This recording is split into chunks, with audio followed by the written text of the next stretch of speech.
Right, good morning. Thank you for your patience. We've got an exciting day ahead of us today. We've got a couple of panelists to speak to you with regards to different sort of topics. The main sort of topic we're looking to look at today is regenerative landscapes and future growth. And we have Howard Gray, Neil Bowie, and Charles Peeler as our panelists. Howard Gray is a passionate advocate for integrated green and blue infrastructure and the vital role of urban trees. With over 4 decades of experience and extensive knowledge of urban challenges, he works with diverse stakeholders to create resilient cities for the future. We also have Neil, who's head of specification management at Kinley. Neil Bowie has spent many years advising on sustainable landscape metal edging solutions and working closely with landscape architects. And finally, we have Charles Peeler. Charles Peeler is a landscape architect with over 35 years experience. For the last 20 years, he's specialized in large-scale transformative infrastructure projects, and he's worked for a number of companies, including Broadway, Malin Architects, and Mott MacDonald Civil Engineers. For the last 3.5 years, he's been working on HS2 and as a freelancer landscape consultant with Arcadis, CTEC, and Cowie joint venturing consulting engineers team. Now, without further ado, we should start with Howard, who will be talking about green, blue urban solutions. Thank you, Howard. Thank you very much, James. Appreciate the opportunity to present today. My name's Howard Gray. I've been a passionate advocate for urban green and blue infrastructure for many years, seeking to create places that are not just resilient, not just sustainable, but are actually actively regenerative. What we are looking to do is to create places that will be continue to be pleasurable to everyone who works, lives, and plays in them, not only for the current generation, but for generations to come.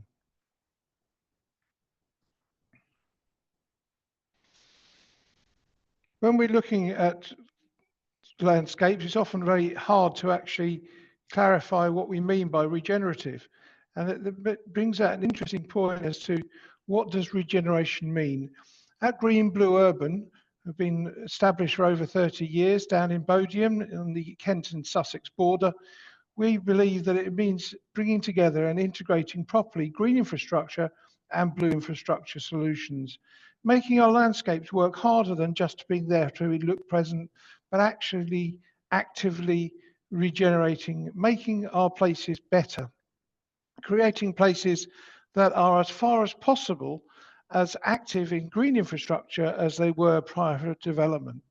And what this actually means is it's one project at a time we're redesigning the landscape.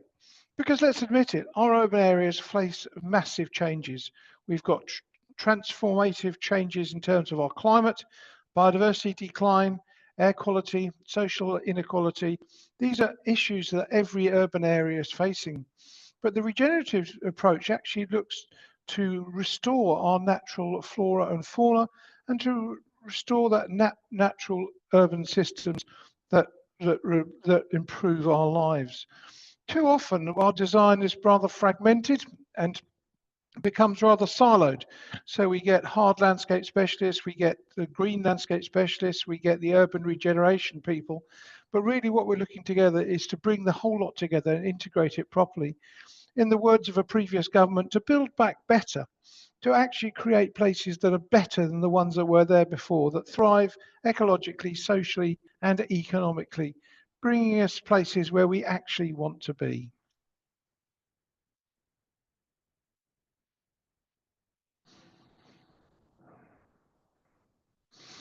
When we start thinking about what a regenerative landscape actually looks like, it becomes quite tricky.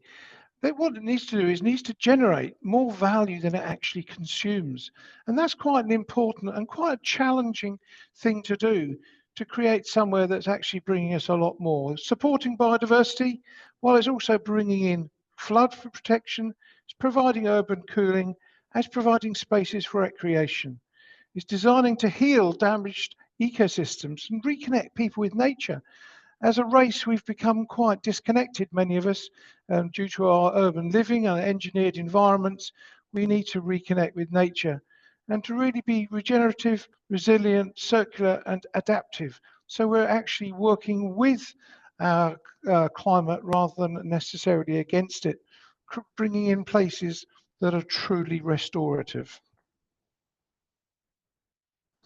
Green Blue Urban does this by bringing together our green and blue elements within the infrastructure realm. So bringing in things like tree pits, making sure that every tree and plant grows to species potential, giving every rain garden the opportunity of taking in our water runoff and creating green and pleasant spaces with it. We've had fantastic experiences with this. It means that we're looking at these green elements as essential infrastructure, not just decorative add-ons. We're looking at systems where urban forests and these green-blue features deliver measurable benefits. Green Blue Urban are almost unique in the fact that we have the ability to model these both through our ability to do our drainage modeling and software, but also using the Syria Best tool to get the best understanding of the value of these assets. So really creating this transition from grey infrastructure to a living, breathing systems and making sure that all stakeholders play a role in this shift. This particular project, which we worked on a few years ago in Cardiff, was an example of excellent regenerative thinking, taking a dozen parallel streets which were pretty hard areas, a bit of tree planting down the middle, some scrappy trees, and really turning them to a positive green environment. So what we're finding is, yes, whilst these tree pits and rain gardens deal with a lot of the water runoff in Cardiff from this area of Grangetown, but that's by far not the most important thing, because what it's done is it's really regenerated the whole of the neighbourhood. House prices are up, sustainable travel is up, and people's quality of life is greatly improved. And this is what we look for when we talk about regenerative landscapes, is that we're impacting everybody that lives, works and plays there. Even things from health outcomes right through to educational outcomes can be improved by regenerative landscape.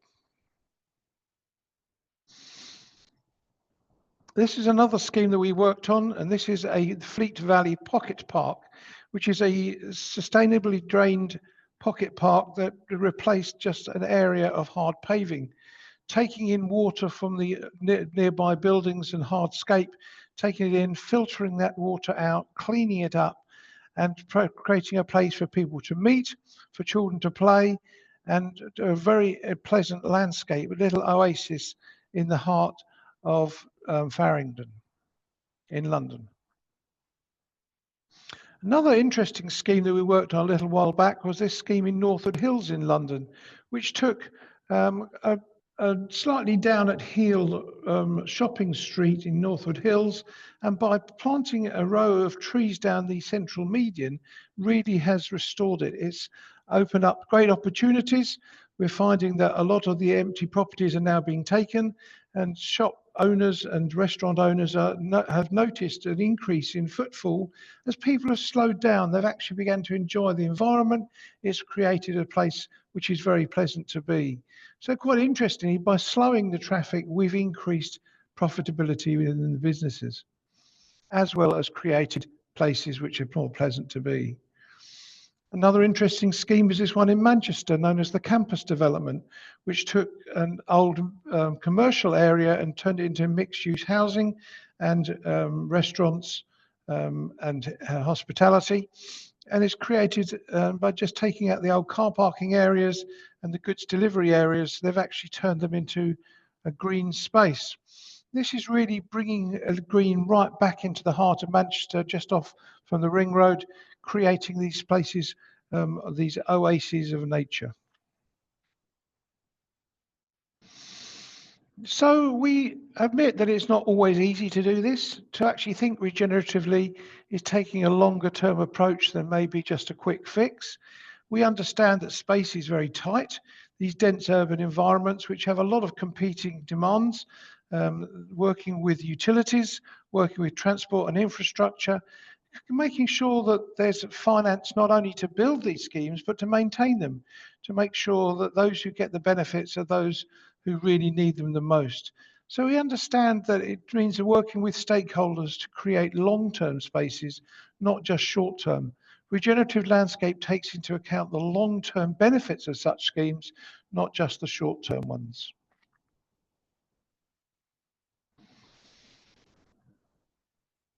One scheme that we're very proud to have worked on is Wood Street in Cardiff, which we can see from this picture in 2011, a very hard street, a bus interchange with the station, it's Cardiff Central, very little in the way of green infrastructure that's positive. So the whole area was down for redevelopment. As we can see from the next picture, the redevelopment of buildings has started, the development of, next slide please, development of the Cardiff Central Square development is started, but there's still quite a hard area. Next slide, please. Move on to 2019 and the buildings are largely finished, but there's still a lack in the way of green infrastructure or anything that actually helps with dealing with the runoff problems. Now, quite interestingly, what they did in Wood Street was they created these suds, tree pits and rain gardens to not only regenerate in terms of the quality of how it feels, but also to take a huge amount of water out of the combined sewer system.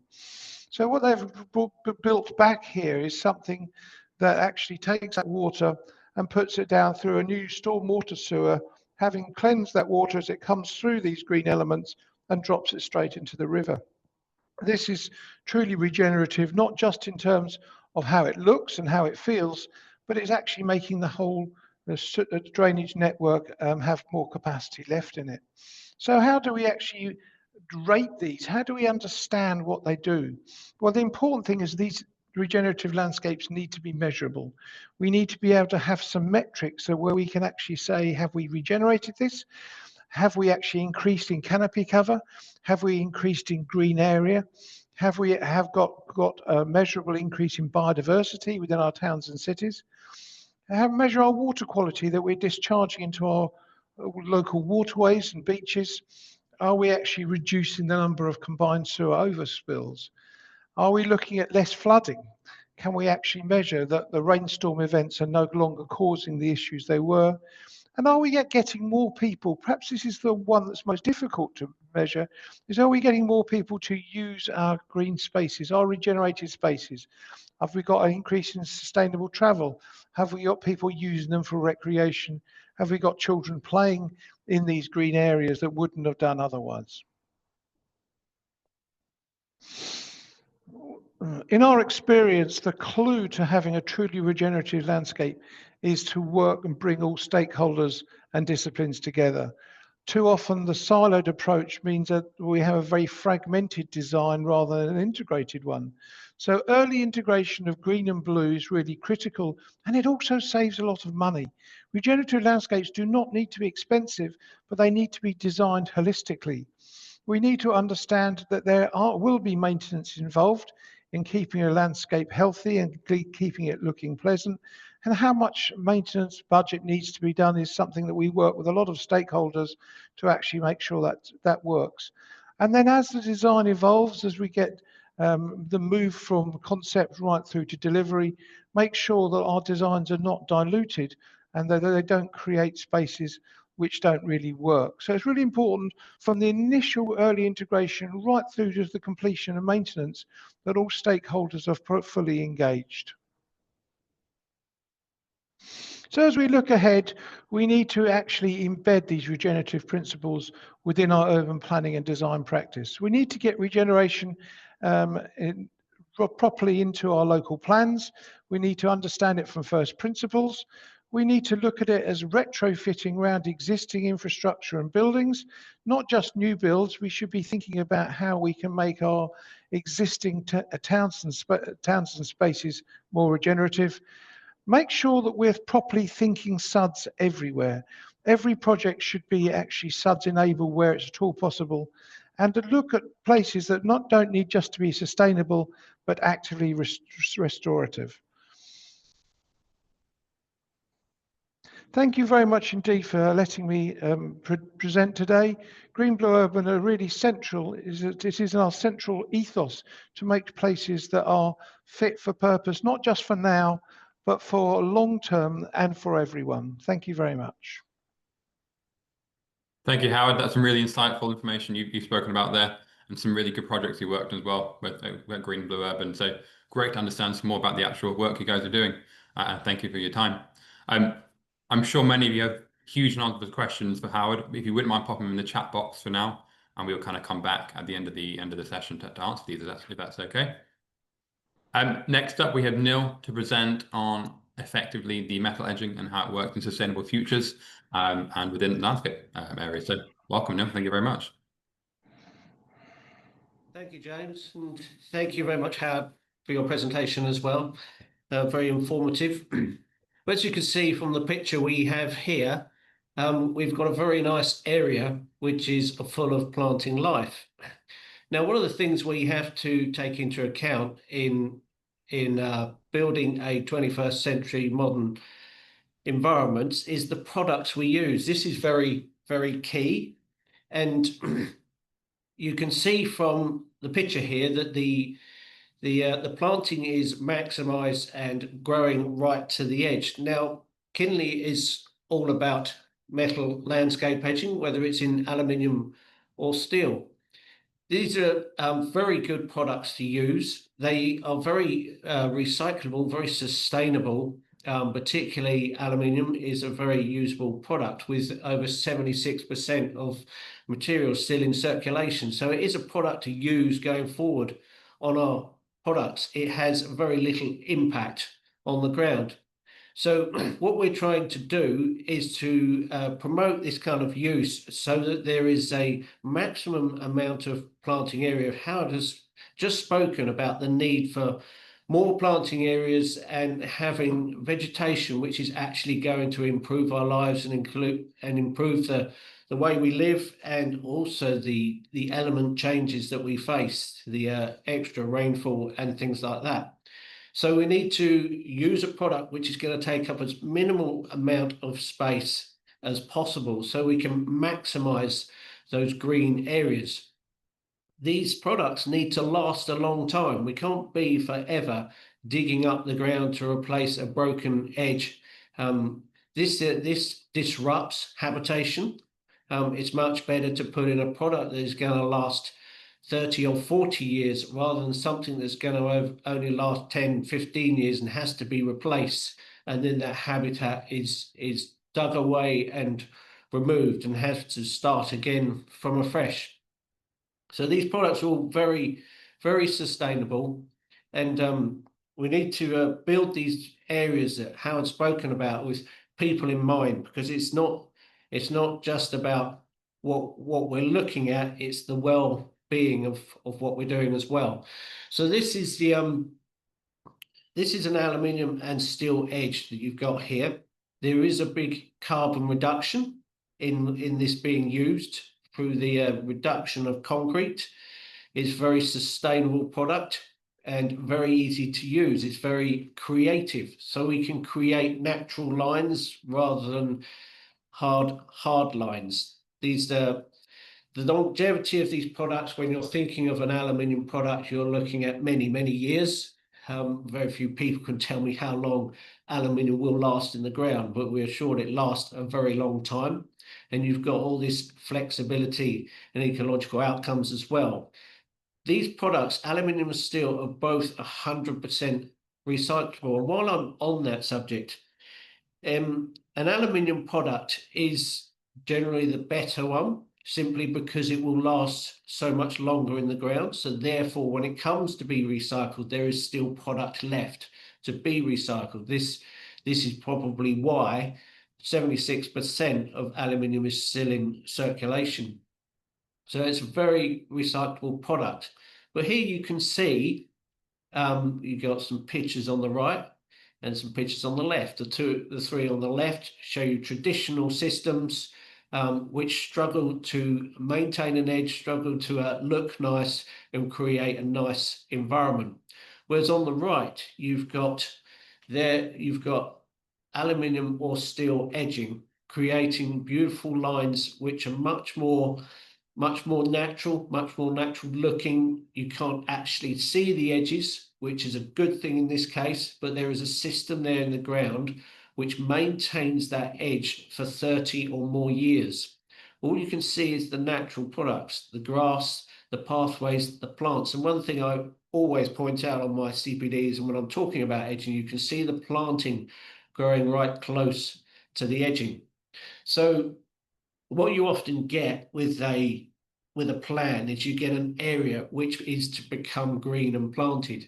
And then what we find is that when we actually get to the reality and you get to site to start planting, you find that a lot of the planting space has been lost to installed methods of particularly concrete. You get a lot of haunching in there, which is taking away the planting area. So this is not just about space, it's about the future.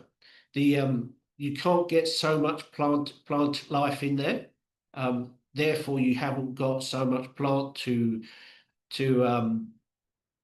take away the surface water that we have. We haven't. It's not so much BNG. There's lots of benefits to having that planted to the maximum that we can get it. So it's very important. And when it comes to steel versus concrete, we've got this chart here that shows you a bison curb over against the battered pin curb that we see so much of.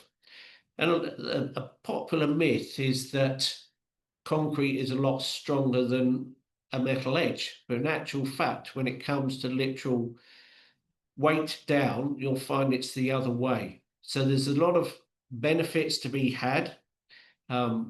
Metal edging being that much lighter is that much greener to transport. This is a very key thing when you're looking at all these kind of situations. The another thing is that it's considered that metal edge is a luxury and an expensive option, but when you look at the speed of install, this does actually come out in some cases the other way around. We have come across companies that have installed this so quickly that it's actually given them quite a considerable saving over the traditional concrete system. So you there have a saving as well as all the other benefits of extra planting, lower carbon and things like that. So here's a project in Aldwych, the Strand in 2019, a few trees beginning to grow. In 21 they're doing better, but in 2023 we've got some extra planting. These are classic areas where we need as much planting as possible because there is so much hard surface. It's going to be so much surface water to be looked after, and we really want our planting areas to work from that point of view, as well as just creating the really nice space. And here you can see the planting has grown up. You've got a steel edge here, which is actually protecting the planting area from the surface water, but is actually helping to direct that surface water to subsystems, swales, or anything like that, which is in the area helping to manage the water. So this is a really nice area in the middle of London, which is working for itself and creating a much better environment for the people in that particular area. Again, we've got the same with, again, in London, this is London Wall.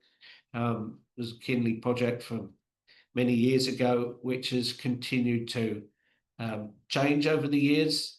Always been a bit of planting there, but it has increased. And here you can see you've got the living wall and the planting, which is maxed out as well. And I'd just like to draw your attention to the core 10 here. So this is a very good product to use, particularly in the cities. It can take any amount of knocks. It has a good lifespan. It's very natural looking, and coupled with the nice green foliage as well, it makes a very nice area to go and relax in. So Battersea is another one. Battersea was left for many years. Remember, as a child, it was a fairly derelict place, but soon building works started to happen. As you can see, things changed. And you've got the big Battersea planters there with all the planting giving out there. This also creates not only a very nice planting area, but that is actually protecting the personnel that walk around that area from any undesirable mishaps with motor cars. So here you've got the Battersea Power Station planting. You've got the further bollards there, so that's that area of plaza that is protected. But look at the planting. Look at the planting next to the pavers there, and next to the rain garden. That is the rain garden that you've got there. So the plants are actually thriving and doing well. So they not only look good, but they are helping to get rid of that rainwater, that excessive rain that falls. It is helping to manage the rain as well. So just a bit about the Core 10. It has a natural protective layer. It is created to get wet and dry, and therefore it will last a long time. You will notice if you go and check out Google that it shows you different color changes for up to 40 years. Now we expect it to last longer than that. It's a product that bridges are made from. So it is ideal. It's very, very durable and very strong and sustainable. So I appreciate that a lot of people don't like Core 10, and some do. It's one of those love-hate things, but I would urge you to consider it. It is a bit more expensive, but it does last longer. It works very well with our environment, whether it's in a modern city or looking natural in parks and gardens. So thank you very much for letting me speak for a while. I'm very passionate about percentage of planting in our planting areas, particularly in the city, so that people can get benefit from that. And we reckon that if you put in a metal edge, you will retain up to 95% of your planting area. So that is a benefit, particularly where some situations you're losing 20% of that planting. So thank you very much for listening now. Thank you. Thank you, Neil. It's great to hear from you. It's amazing to see how these spaces have been transformed with some metal edging. Really great projects. Thank you very much. Next, we have Charles to present on sustainability within transportation infrastructure. So welcome, Charles. Thank you very much.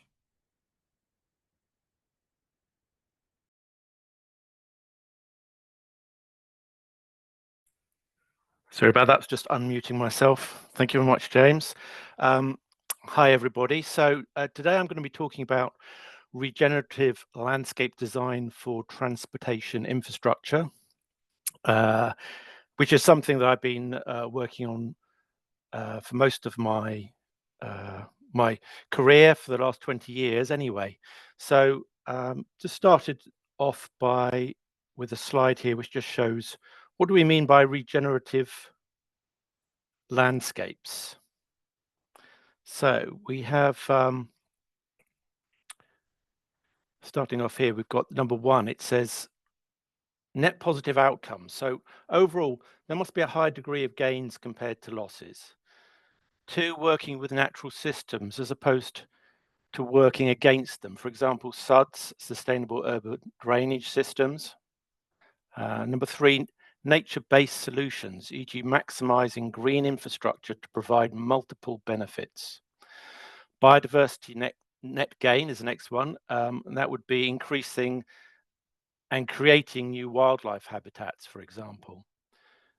The next one is soil and water regeneration. Managing new green infrastructure along transport corridors can lead to improvements in water quality through natural filtration systems, including reed bed systems, as another example. Number six, long-term stewardship. Regenerative landscapes are ones that are designed for the long term and must therefore include long-term maintenance. That's something which unfortunately doesn't sometimes happen in the UK. Number seven, community co-creation measure over decades. So community involvement is vital to ensure that landscape designs meet the needs of local people and so that they will cherish and look after them in the long run. Okay, thank you. So, how is regenerative thinking influencing your approach to designing landscapes within major transportation-led urban regeneration projects? So I've got a couple of examples here from projects that I've worked on personally. The first one is the Nottingham Express Transit Phase 2, or NET2 as it was known. In many UK cities, there has been a massive investment to provide better public transport infrastructure, which has been integrated into improvements in the public realm. The aim of the project in Nottingham was to use the tramway extension as a catalyst for social and economic improvements to the city through a reduction in car usage, better connectivity across the city, and improved public spaces. It involved a large extension to the existing tram network. There were 3 new lines linking the outer suburbs to the city centre, largely along the existing road network, to minimise additional land take. There was large-scale tree planting along the tram route, wherever space permitted. This was to improve the local microclimate, provide shade, air filtering, and the general social well-being provided by increasing greenery and nature in the city. So can we go back? I'm sorry, I'm still on that one. Thank you. I've got a few more points to make. Thank you. Firstly, I just want to point out there is a green-blue urban tree pit. I think you can see, in fact, I think there's a couple of them you can see there in that picture on the left-hand side. So there were a lot of improvements to existing public parks along the route, again, largely in the form of increasing tree cover through planting of large numbers of native trees to increase biodiversity as well as amenity. Other improvements to the public realm included high quality hard materials with block paving, replacing old tarmac along most of the route. And in addition, we also included a lot of additional cycle network, improvements to the existing cycle network with a lot of new routes which followed the tram route. Okay, next slide, please. Thank you. Okay. So this next slide is showing another urban regeneration scheme. This is Tottenham Hale Gyratory in North London. This project was the first phase in a long-term urban regeneration scheme for this, at the time, economically depressed part of North London. The first stage was to remove the gyratory road system, which had dominated the local environment, creating a sort of circular racetrack which fragmented the local built environment and the community. And it really wasn't a very pleasant place to be. The main A10 road, which is the main one of the main routes out of London, was turned back into a 2-directional road. It was narrowed down to allow for much larger, improved public realm areas for pedestrians with new seating areas, large avenue trees, and a new cycle path. The increased public realm seating area included large areas of permeable bound gravel, which you can see in these pictures here, especially the one in the middle and the one on the right. And they worked as a simple but effective SUDS scheme, maximizing reducing water runoff into already overloaded highway underground drainage network by allowing the rainwater to sink directly into the ground. Large parts of the gyratory were returned to residential roads with widened pavements and street trees wherever space permitted. As I said, this was the first stage in a larger ongoing regeneration process for this part of London. So regenerative thinking, I think for me as a landscape designer, I'm thinking more holistically to create spaces which perform multiple functions for multiple user types, encouraging more sustainable forms of transport, designed with long-term vision and include more green and blue infrastructure for social well-being, as well as to mitigate the effects of climate change. Okay, next slide, please. Thank you. So this next question is, what role do regenerative landscapes play in shaping large-scale infrastructure projects, particularly in balancing mobility demands with ecological and social value? So the example I've got here is the Northern Line extension in central London, which I worked on a number of years ago. The images are taken from the design and access statement for Kennington Park and Kennington Green. And in these 2 locations, we had new ventilation structures which were required, which doubled up as emergency access points. The integration of these built structures into the urban landscape provided an opportunity to make improvements to the public realm. There was an early and regular consultation, including public meetings and presentations as the designs progressed. This kept the local community involved as well as allowed them to have a say in the final design.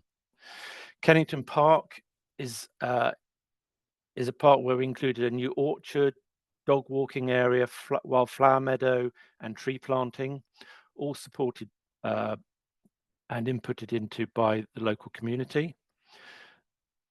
The Kennington Green, which is the one on the right, this one was a small and at the time rather tired looking Georgian square, or in this case triangle, and here we preserved and enhanced the green space with new seating areas, tree planting, shrubs and grass. The existing tarmac residential roads and pavements were replaced with a shared space constructed from a high quality vernacular materials, including granite curbs and high quality block paving. Okay, next slide, please. Thank you very much. So I'm now moving on to same question, but another example.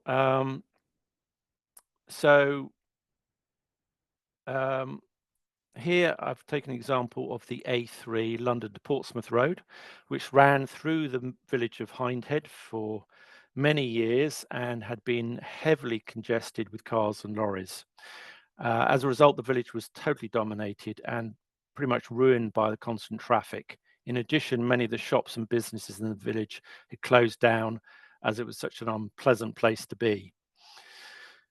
So eventually a route for a bypass was agreed through the National Trust owned Hindhead Common, which was also a SSSI, Site of Special Scientific Interest, including a tunnel over 1 mile long, which was specifically designed to preserve the SSSI. So that's what you can see on the left. You can see the congestion in the, how it was before. Sorry, do you want to just quickly go back? Sorry. Thank you. So yeah, the left-hand picture is how it looked before, and then the right-hand picture you can see the tunnel under construction for the bypass. So the main section of the old A30 passing through the common was bypassed and restored to Heathland, and an access path for public access to the common itself. So now if you could move over to the next slide. Thank you. Thank you. Great.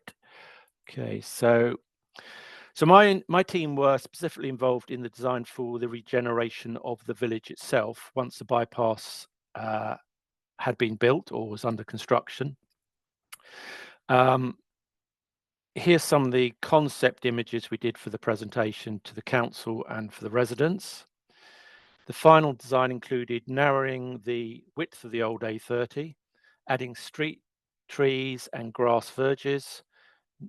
New flats and shops were built facing onto a new shared public realm area with seating and lighting forming the new heart to the village. So if we go to the next slide. So here you can just see basically the before and after photo for the village centre. So the village has really been transformed. The noisy traffic and congestion has gone, and it's been replaced by an attractive space for people to live and shop in. The photos show the shared space with my wife actually and my daughter on the left sitting on a bench. The social benefits were huge for this project. By rerouting the A30, traffic could flow freely again on this important road, and there were huge social benefits to the village. And secondly, by putting most of the bypass in a tunnel, Hindhead Common and its important ecological SSSI were preserved and enhanced. So regenerative landscapes play an increasingly vital role, I would say, in shaping large-scale infrastructure. The demands for social mobility can also be used as an opportunity to provide both increased ecological and social value, as you can see hopefully from these two examples. Okay.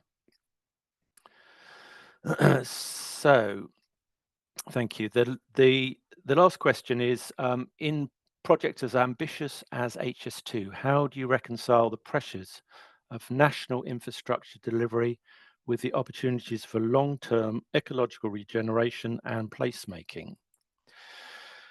So firstly, national infrastructure must be seen as an opportunity to improve ecological regeneration and placemaking by all parties involved in the design and decision-making process. Ecological regeneration and placemaking must be considered and integrated into the design concept from the very early stages of any new project. Value engineering must not be used as an excuse to reduce the quality of ecological regeneration and placemaking, which sadly often happens. The example here is HS2, as I've been working on it now for the last 3.5 years. The image at the top left is Old Oak Common, which is one of 3 HS2 stations. It's been designed as much more than just a transport node. It is central to the placemaking strategy intended to regenerate a large part of West London and deliver long-term social, economic and environmental benefits. It forms part of a mixed-use development, ensuring it is surrounded by places to live, work, shop and socialise. Old Oak Common Station will also have a new public park, which includes wetlands, plazas, public art, event spaces and markets. You can see part of it in that image on the top left. The majority of HS2 runs through countryside and so has been designed with a wide landscape area to either side of the tracks, which you can see quite clearly on that image on the top right. And this allows it to not only be screened from the surrounding areas, but also to allow the new planting and landforms to integrate smoothly into the adjacent countryside. In addition, the existing field patterns and farmland will be restored on the outer edges of the HS2 corridor. HS2 is broken down into sections, each of which is heavily scrutinised by the local planning authority. And as part of the consented design, there were extensive areas of advanced planting to provide mitigation, screening and replacement ecological habitats before the main engineering works commenced. So you can see an example of those on the bottom left-hand image there. That's all advanced planting. The majority of the HS2 route will provide new habitats for flora and fauna, create a valuable wildlife corridor, providing connectivity to many existing wildlife habitats, which have become fragmented and isolated by intensive farming methods. And these new habitats being planted include woodlands, wildflower meadows, hedges, and wildlife ponds, which are all interconnected. And here we can see an example of one of the green bridges. That's the middle slide at the bottom. It's actually currently under construction, this particular one. And you can also see some wetland areas to the right and the bottom right, which are being restored and improved within the HS2 development. Okay, next slide. I think that's it actually, isn't it? I think that's the last slide. So just to sum up, I just wanted to say, I think that regenerative landscapes are becoming an increasingly important part of transport infrastructure design.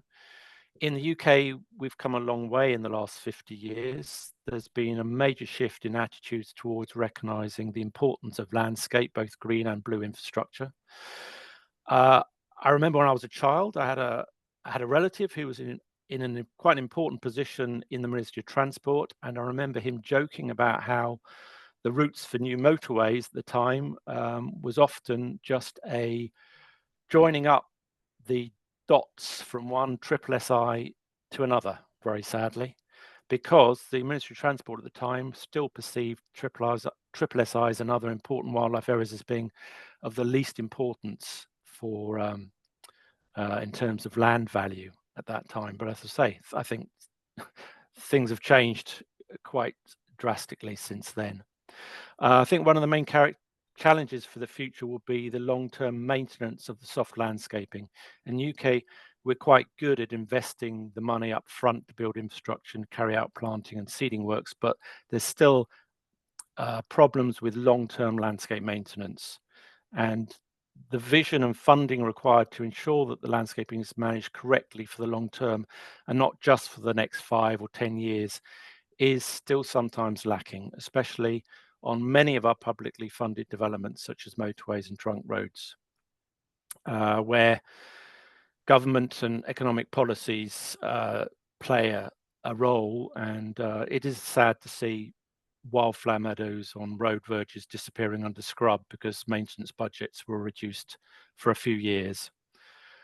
Nevertheless, I think there's things, as I say, have improved a lot and will continue to improve. And so thank you very much for listening. That's the end of my presentation.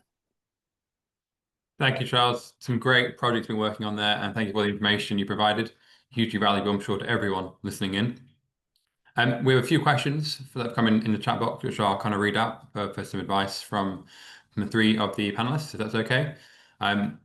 So the first one is from BW, which is when the environmental and health impact of microplastic pollution and chemical leaching from legacy additives and recycled plastic is more properly understood, I believe we will see a move away from plastics in the ground. Are Green Blue Urban developing any alternatives to the plastic products? That's for Howard, please. Thank you, James, and thank you, BW, for the question.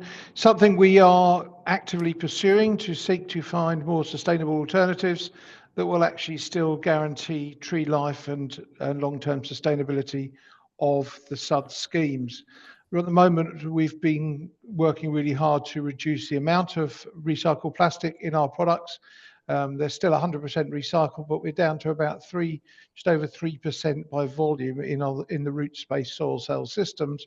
And we're looking at other alternatives, but the challenges we have is that they need to be non-biodegradable because they're actually providing a structural benefit. And so we're looking at other non-biodegradable opportunities in different material testing. Something we're actively pursuing. We haven't got there yet, but we're working on it. Thanks for the question. Thank you, Howard. Sonny has asked, could you please advise on how to stop Core10 staining any of the pavements? And that would be for Neil, I'd imagine. Thank you, James.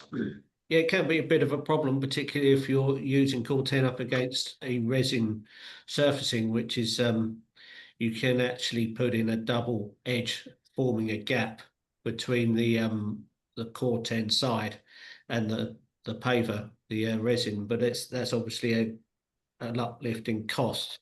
Often when it's used on podiums and when the tiles on a tray system, a gap is left so it can go down beneath the tiles anyway.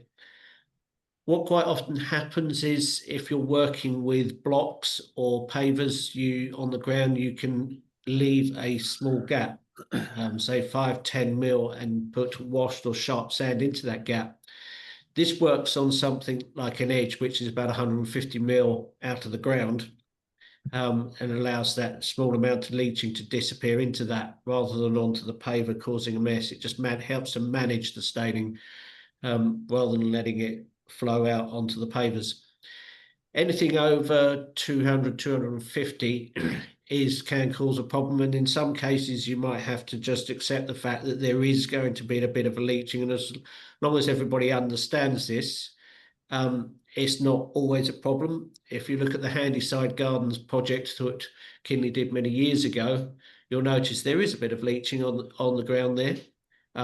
but it doesn't actually spoil the whole area. It still is a nice area, and it's still a place that people do gather around extensively and use for their own recreation and relaxation, lunchtimes and things like that.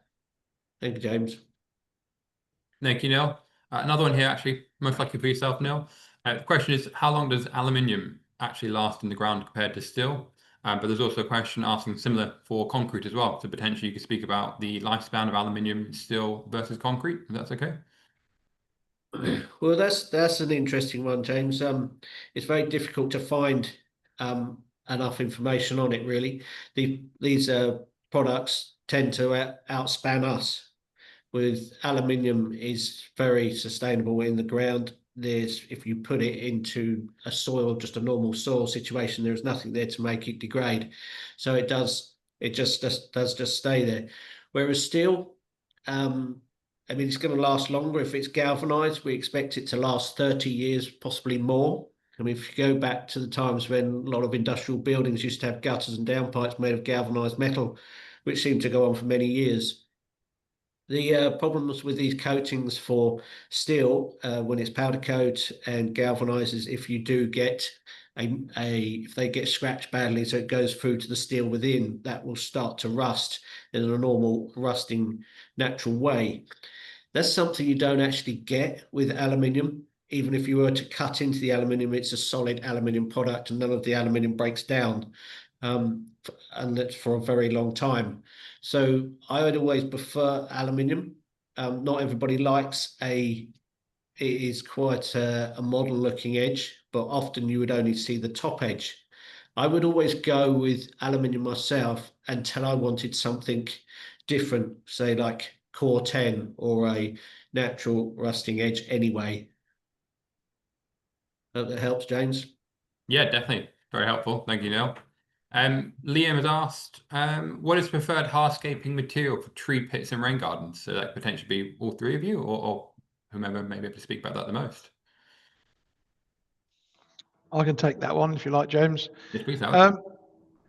When we're looking at rain gardens and tree pits, it's very hard to say a particular preferred material. When we're looking at the whole scope of sustainable drainage, permeable paving is probably the best choice because you get additional water attenuation in between the blocks in the sub base.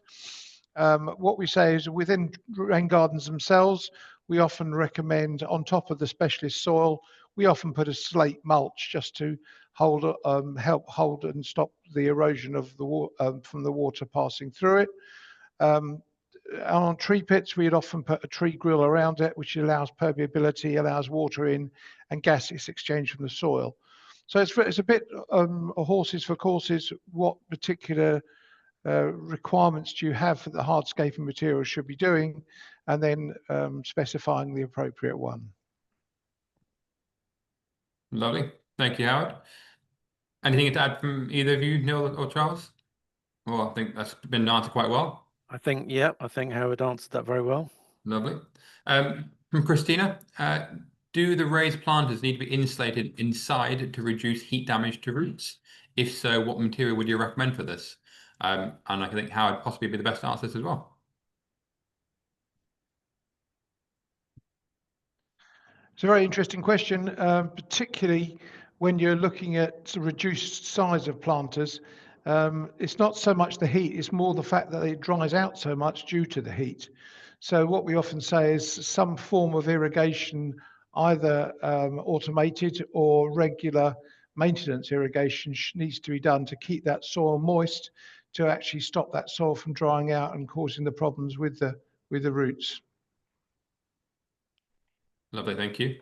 And Jennifer's asked about sustainability. If a lot of metals and other components come from natural elements, is there a way to make them more degradable once their usefulness has run its course, beyond recycling or melting due to the issues with their letting harmful toxins into the air? So can we look to recycle and sort of not just recycle, but you could use these products beyond their lifetime?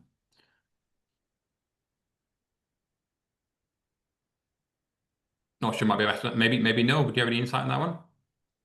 It's a very good question. I mean, we always think of all our products to be 100% recyclable and therefore made into something else. I mean, our particular grade of aluminium for our edging is a high grade, and there's all sorts of things that can be made from it once it is melted down. But no, I don't know what would happen after that. Interesting question though, James. Be glad to hear if anybody else has got more to say on that one. Yeah, Charles, from your years of experience, can you think of anything that may be able to help with that question? I can't, to be honest. That's right. It looks like we've got some homework to do then. We can go away, find some answers and let you know, Jennifer, if that's okay. Well, we'll go and do some research and see what we can find out for you. I believe there'll be an email sent around afterwards so we can get in touch if that helps. Perfect. We have another question from Christina, which is how strong is aluminium edging compared to steel? What's the differences there? And that's possibly best for Neil as well, if that's okay. James, I believe you've done a bit of research on this, but our AluAxcel aluminium edge has been tested over the half metre to take 2.7 tonnes of weight. That is before you have any products either side of it. So if you can imagine you've got that as a tarmac or a block paver edge, securing that edge and holding it in place, then it's going to take a terrific lot of weight. The problem that you don't have, which you have with concrete, is that concrete can splinter and crack just for getting a knock, which if it doesn't damage it strength-wise, it makes it look a bit unsightly. But perhaps could you answer a bit more on that one, James? Yeah, in comparison to concrete, metal is almost as strong as, if not stronger than, a lot of the concrete blocks that we can put out there into infrastructure solutions. Different sort of material. It flexes differently as well. So even with any sort of knocks and sort of marks to it, it still is fulfilling a purpose, whereas a concrete edge may or may not collapse or crumble when hit or sort of moved around. So definitely a good alternative to concrete.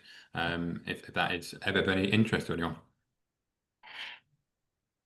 We also have a question from Frank, who has asked about sharp sand. He said, my understanding is that sharp sand has an environmental impact due to degrading/harm to microorganisms.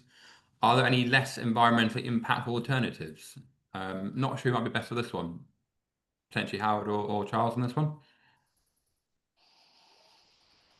I'll defer to Charles on that one. I was going to defer to you, Howard. That's an interesting question. Some good questions. It seems yeah. It's a very interesting question. I have to say I wasn't aware of that there was a environmental damaging side to sharp sand. I have to say, and I'm really not aware of what sort of alternatives there are to it. To be perfectly honest, that's an interesting question. Need to do a bit of research. Yeah, it looks like there's something else for us to go away and, and look into and hopefully come back to you guys with regards to some answers. Perfect. Anything sort of to lead with, panelists, Charles, Howard, Neil, anything you'd like to say to the group of attendees before we sign off?